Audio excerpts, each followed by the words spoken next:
देखिए, मैं उन लोगों के लिए बोल रहा हूँ जिनको जो करें का अर्जेंट है, अर्जेंट में हमको कुछ समस्या है, समस्या का हल चाहिए, क्या करें, कहाँ जाएं, कैसे करें। तो मैं आपको बता दूं कि आप जाइए, ज्वाइन कीजिए, ठीक है, ज्वाइन करिए। और या तो यहाँ पर जो है सुपर चैट के माध्यम से जो है अभी आपको क्या करना है, सवाल पूछना है। अगर आपको अर्जेंट है तो तभी ऐसा करें, नहीं अर्जेंट है कोई बात नहीं, आप ऐसे भी पूछें, बिना ज्वाइन किए हुए पूछें, बिना सुपर चैट के माध्यम से पूछें, मैं आपका जवाब दूंगा, मैं आपका जवाब दूंगा, मैं आपको रास्ता बताऊंगा। लेकिन कोई जरूरी नहीं ज्वाइन करने की, कोई जरूरत नहीं है सुपर चैट करने की, आप ऐसे भी सवाल पूछ सकते हैं। लेकिन अर्जेंट है, जल्द चाहते हैं, तो मुझे भी पता चल जाता है कि नहीं इनको सही में अर्जेंट है, इनको जल्द से जल्द जो है सबसे पहले इनको रिप्लाई देना चाहिए, इनको बताना चाहिए क्या करना है। तो जाइए आप यहाँ पर जो है लाइव जाकर, अगर अर्जेंट है तो आप जो है सुपर चैट या ज्वाइन करके जो समस्या है वो बता सकते हैं। मैं आपको जल्द जो है आपके सवाल का पर जो है आपके सवाल जो भी समस्या होंगे उस पर जो डिटेल वीडियो है वो लाने का प्रयास करूंगा। अब है कि जमीन का कागज है मगर कब्जा नहीं है तो क्या करेंगे। ऐसे व्यक्ति देखे होंगे जिनके पास वो कागज निकाल लेते हैं लेकिन उनके पास जमीन का जो है कब्जा ही नहीं है, तो क्या होगा क्या उसका। तो मैं बताता हूं उसका क्या होगा। अगर ये जमीन है और ये जमीन का कागज आपके पास वर्तमान में है तो वर्तमान में आप उस जमीन के मालिक हैं। लेकिन मेरा कानून क्या कहता है, कौन कौन से दस्तावेज होने चाहिए। समस्या है कि सर मेरी एक जमीन है जो मेरे कब्जे में नहीं है, दूसरे के कब्जे में, न्यू खतियान मेरे पास है और रसीद भी है, कटा रहा हूं, उस पर दखल जो है कब्जा कैसे करे, क्योंकि वो आपत्ति कर रहा है, खाता में मेरा कब्जा है, मेरी जमीन है। मैं आपको बता दूं सबसे पहले कि अगर आपके पास पुराना खतियान भी है तब आपको जो है यहाँ पर कोई दिक्कत नहीं है। अब नया आपके पास आ गया, मान लेते हैं ये नया खतियान में नाम दर्ज हो गया है, ठीक है, पुराना लेकिन उसी व्यक्ति के पास है, मतलब एक तरह से अगर देखा जाए तो वो पहले से उसके नाम से आपके नाम पर वो आ चुका है जमीन। तब देखें ये आप फिलहाल तो आपके नाम पर आप बेच देंगे, कोई खरीदने वाला खरीद भी लेगा, लेकिन जिस दिन मामला सिविल कोर्ट में गया, ठीक है, जमीन फिर उसी व्यक्ति को वापस मिलेगा जिसके पास पुराना खतियान है। इसलिए देखें पुराना से नया बनने का एक आधार था, एक तरह से जो नियम है, जो कानून है, ऐसे नहीं बन गया। जिसका पुराना है उसी का नया हुआ है, या अगर जो पुराना से खरीद लिया है उसी का नया हुआ है, या जिसको पुराने से गिफ्ट किया गया उसी का नया हुआ है, तो वो सभी का इंफॉर्मेशन जो है वो तो दर्ज होना चाहिए, है ना। अगर वो इंफॉर्मेशन नहीं प्राप्त हुआ तो आपका नया जो है वो रद्द हो जाएगा। तो इसीलिए देखें कि जिसके पास मान लेते वर्तमान में भी कब्जा है, उसके पास अगर उसी व्यक्ति के पास पुराना कागजात भी है तो कोई दिक्कत नहीं है, ठीक है। मतलब अगर जो जिसके पास नया है उसी के पास पुराना है तो कोई दिक्कत नहीं है, दूसरा कब्जा कर लिया, केस करेंगे, कब्जा वापस मिलेगा, ठीक है। कब्जा या तो आप ठीक है बल प्रयोग करके भी कब्जा आप चाहते हैं कि नहीं हम आप भी वर्चस्व वाले हैं, काहे मेरे जमीन पे कब्जा कर किए हुए, ठीक है। इसलिए कि जिसके पास दस्तावेज रहेगा कानून भी उसी का साथ देगा ना। प्रशासन भी जो आएंगे, ठीक है, विवाद होगा, प्रशासन आएंगे तो वो किसका साथ देगा।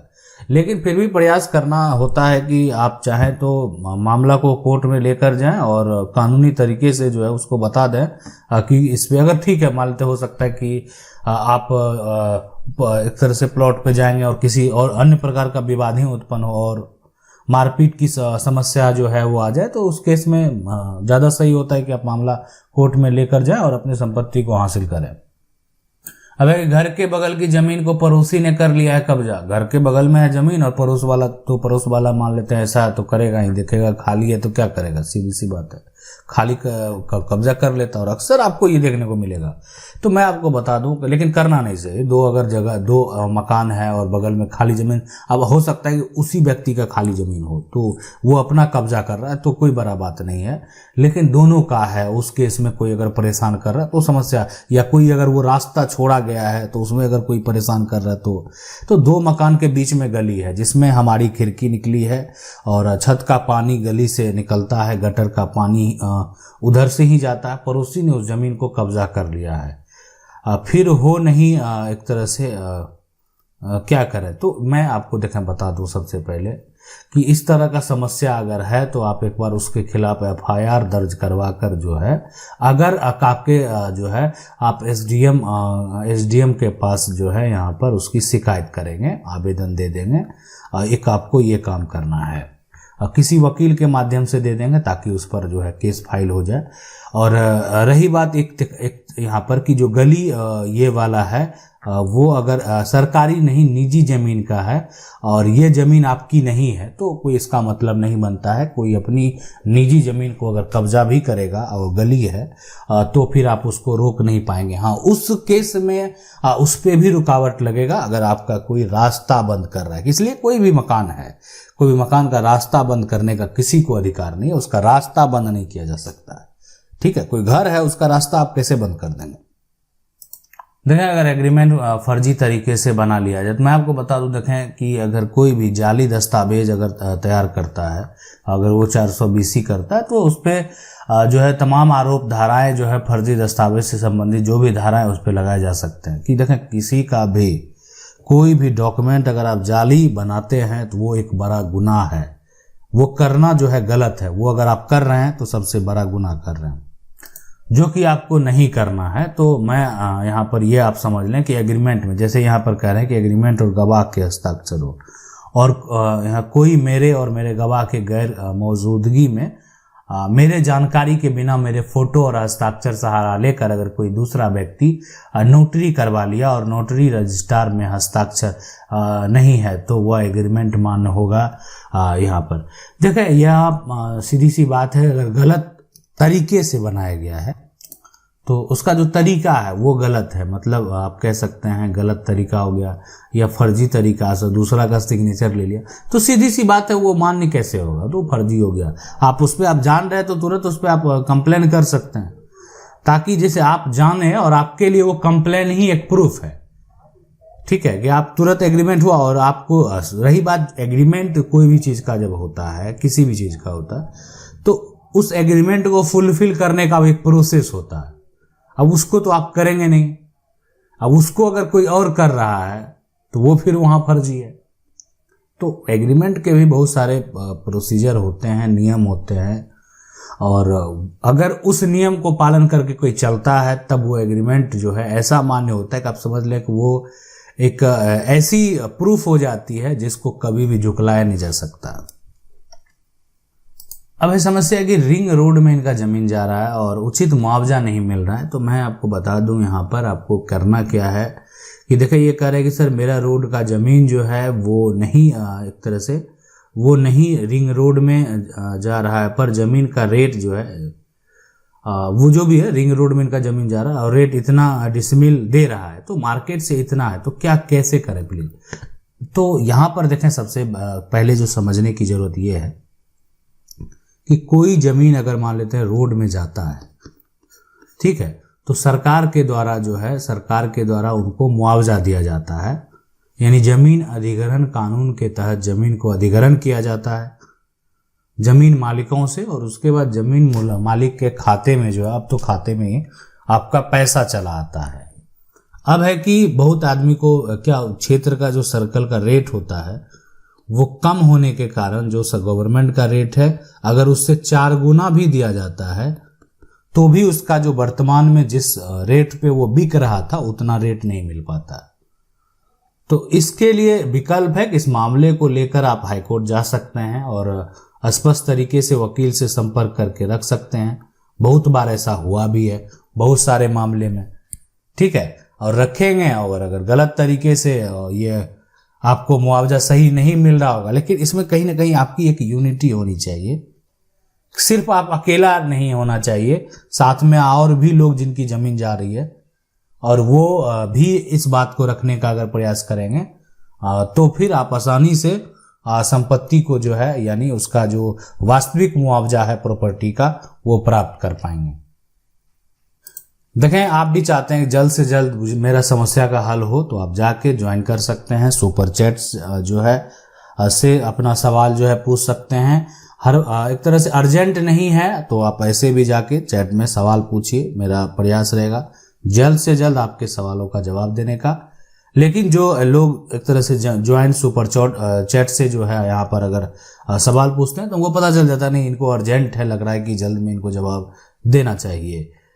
अब है कि 40 साल पहले बेचा गया जमीन की रजिस्ट्री जो है कैंसिल कैसे करें। तो सर मेरे ग्रैंडफादर 40 साल पहले जमीन बेच दिया था, वो यहाँ जो है यहाँ पर वापस ले सकते हैं क्या? बेचा हुआ जमीन जो है अभी मेरे जो ग्रैंडफादर हैं, ठीक है, तो ग्रैंडफादर के नाम पे है, मतलब बेचा था लेकिन खरीद यहाँ पर दार रजिस्ट्री नहीं किया था, है ना, ऐसे ही पैसा देकर जो है खरीदा था। देखिए ग्रैंडफादर ने 40 साल पहले अगर ऐसा किए हैं, मान लेते हैं 40 साल पहले उन्होंने क्या किया, जमीन जो है तो बेच दिया है और जब उसकी रजिस्ट्री नहीं हुई है तो या तो आप कहेंगे पैसा और आप देकर जो है, या देखिए एक होती है सबसे पहले तो जिसकी रजिस्ट्री नहीं हुई, इसका साफ साफ मतलब ये बनता है कि उस पर किसका अधिकार होगा, है ना। रजिस्ट्री जमीन की अगर नहीं हुई तो आखिर जो है एक तरह से अधिकार की अगर यहाँ पर बात करेंगे, ठीक है,